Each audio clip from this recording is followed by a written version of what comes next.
We are going to be continuing our work with polynomials today, and more specifically, we are going to be working on how we add and subtract polynomials. First, let's take a look at an addition problem. So we're going to find the sum of these two polynomials.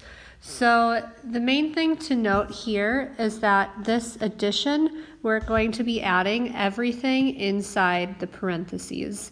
So I'm going to go ahead and rewrite this problem, but without the parentheses, knowing that I'm just going to be adding everything. So 7y squared plus 2y minus 3. Then I'm going to add positive 2, add negative 4y, and then I also add a positive y squared. So what I did, just to recap that, I added everything inside here. It's a positive 2 I'm adding, a negative 4y, and a positive 5y squared. So it's really important to note the symbol that, or the sign that comes before the number. Like for example, this 4y is negative, so I included the negative there with my addition. And this 5y squared, it's positive. So I could have put in a plus 5y squared, but since it's positive, I don't need the symbol. I can just have only the addition sign there. Okay, so once I've rewritten it, adding everything inside the second parentheses, I'm going to combine like terms. When we are adding polynomials, a like term is anything that has the same variable and the same exponent. So what I mean by that is we can combine these y squareds here, but I cannot combine a y squared with just a y. They're different terms and we cannot combine them. So y squareds you can combine with y squareds, and just a y you would have to combine only with just y's. And then any single numbers by themselves, we can combine them with other single numbers by themselves. Okay, so I'm going to go through and combine each one of these.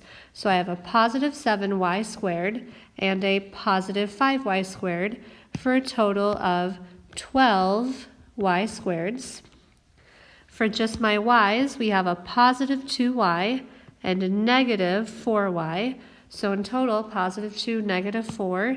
That gets us negative 2y. And then lastly, we have a negative 3. Remember, think of the sign that comes before. A negative 3 and a positive 2. Negative 3 plus positive 2 is negative 1. So this is everything combined together after we add the two polynomials. Here is another problem that you could try. I would recommend trying this one on your own to make sure that you understand. So you can pause the video, try it. When you have your answer, play it again to check to make sure that you understand how this works. Okay, so go ahead, pause the video now.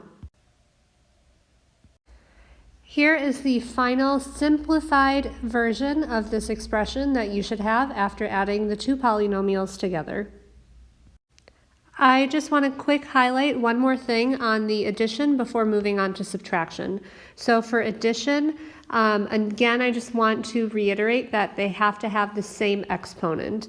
So looking at this problem here, I have a few different exponents. I have an exponent of 3, 2, no exponent, and then not even a variable at all. So I can only combine the ones that have the same variable and exponent. So I'm going to quick show you how I would do this, the final answer. This would be the final simplified answer of this addition problem.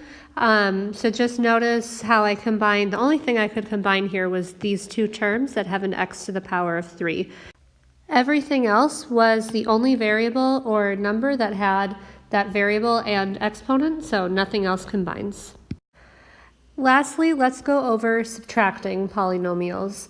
So this is really similar to addition, but now we just have a subtraction symbol.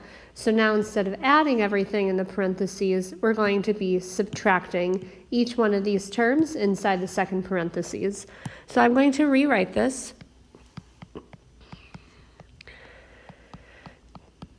And now it's going to be minus everything. So minus positive 9y to the power of 4 minus the negative 7y, and then minus the positive 2y squared.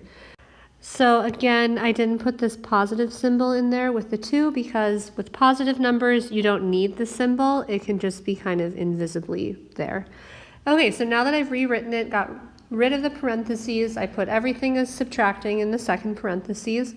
I'm going to combine what I can. And again, looking for those like terms.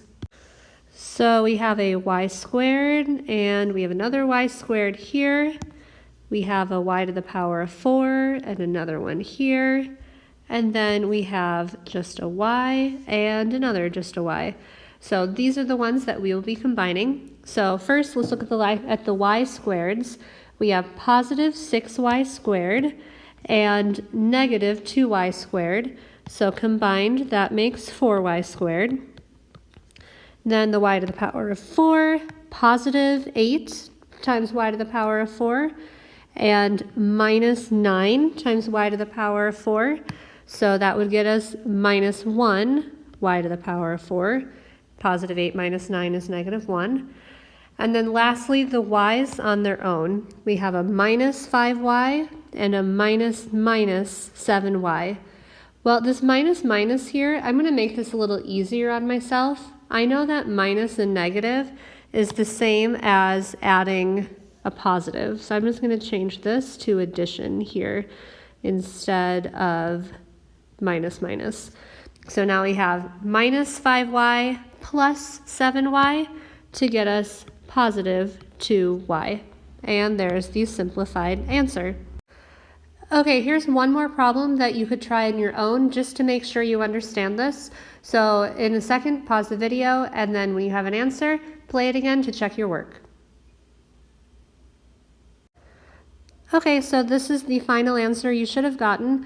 If you're confused on any of this, I went through it kind of quickly, so check in with the rest of the class. I'm showing a little bit more of an expanded method on how to solve these, so you could always learn the method I'm showing if you want a little more help on how to do these. Otherwise, you can go ahead and get started on the practice for today.